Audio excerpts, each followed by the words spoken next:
Hello friends, আজকে বানাবো soybean আর ডিমের কারি। তার জন্য ডিম আর সয়াবিন সিদ্ধ করে নিয়ে নেবো, আলু নেবো, আর আমি একটা মশলা বানিয়েছি আদা, রসুন, পেঁয়াজ আর শুকনো লঙ্কা দিয়ে। এবার কড়াইতে সর্ষের তেল দিয়ে গরম করে নেবো, আর তার মধ্যে দিয়ে দেবো কেটে রাখা আলুগুলো।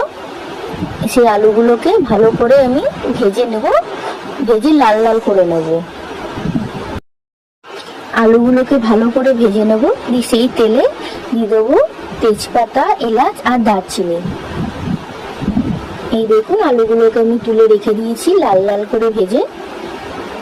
তারপর একটা শুকনো মশলার পেস্ট বানাবো, যেটাতে দেবো হলুদ, লঙ্কার গুঁড়ো, ধনে গুঁড়ো আর জিরে গুঁড়ো দিয়ে একটু জল দিয়ে আমি মাখিয়ে সেটাকে আমি রেখে দেবো ভিজিয়ে।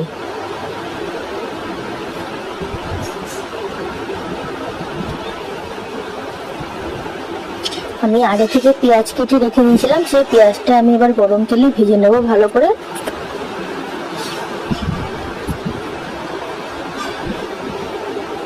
পেঁয়াজগুলো লাল লাল করে ভেজা হয়ে গেলে সেটাতে আমি আগে থেকে পেস্ট করে রাখা মশলাটা দিয়ে দেব। মশলাটা দিয়ে আমি ভালো করে নাড়াচাড়া করে ঢাকা দিয়ে দেবো।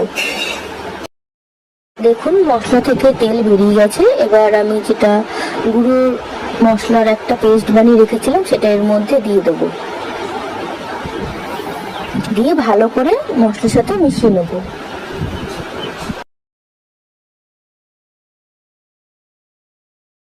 যখন দেখবো মশলা থেকে ভালো করে তেল বেরিয়ে গেছে, সেই সময় আমি একটু এর মধ্যে জল ঢেলে দেব। জল দিয়ে মশলাটাকে ভালো করে নেড়ে আমি এবার ঢাকা দিয়ে দেবো, দিয়ে কিছুক্ষণ ফোটার জন্য রেখে দেবো মিডিয়াম টু লো হিটে। ঢাকা সরালে দেখতে পাবেন মশলাটা কি সুন্দর তেল ছাড়ছে। এর মধ্যে দিয়ে দেবো সয়াবিনগুলো সিদ্ধ করে রাখা, দিয়ে এগুলো ভালো করে নাড়বো যাতে সয়াবিনের মধ্যে মশলাটা ঢুকে যায়। তারপর আমি দিয়ে দেবো সিদ্ধ করে রাখা 4টে ডিম। 4টে ডিম দিয়ে ভালো করে মশলাগুলোকে আমরা নেড়ে নেব।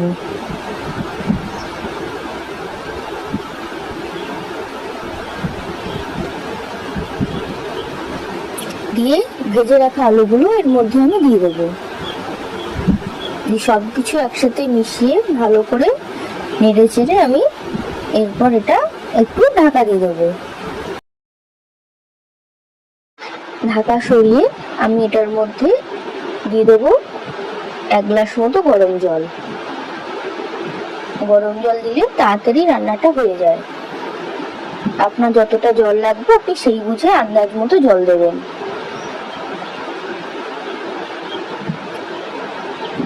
এরপর জল দিয়ে আমি এটাকে একটু হাই ফ্লেমে ঢাকা দিয়ে ফুটতে রেখে দেবো। তাহলে আমাদের রেডি আলু সয়াবিনের তরকারি। দেখুন কি সুন্দর লাল রংটা এসছে, আর খেতেও খুব সুন্দর হয়েছে। আপনারা চাইলে এটা ঘরে বানান।